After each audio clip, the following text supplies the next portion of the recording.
Continuing coverage now on Tennessee's new congressional district map approved this week by the state legislature. The lines were drawn to help Republicans flip the only Democratic seat in Tennessee's congressional delegation. This is part of a larger effort, to be sure. Fox 17 News' Karen Aguilar in studio now with more on the implications of this nationwide redistricting effort. The Cook Political Report released this map showing where U.S. House seats could flip in the country. We have Tennessee here, of course, which could gain one Republican seat, and Utah here, which could gain one Democratic seat.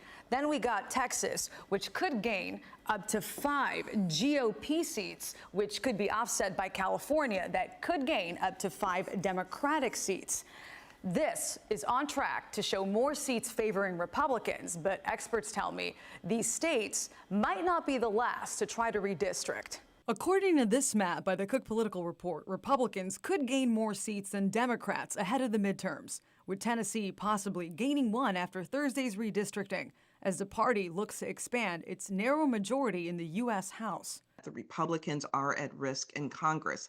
That is why we see this very aggressive redistricting taking place. Georgetown Law professor Michele Goodwin tells me Democrat states are also trying to gain more seats as a reaction to the GOP push. Donald Trump reached out to lawmakers in Texas and expressed that he needed 5 more seats.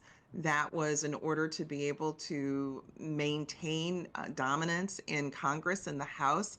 Upon hearing that, Democrats in California said, well, we can do that too. Virginia is among the states looking to gain more seats for Democrats, but Friday, the state's Supreme Court struck down its effort.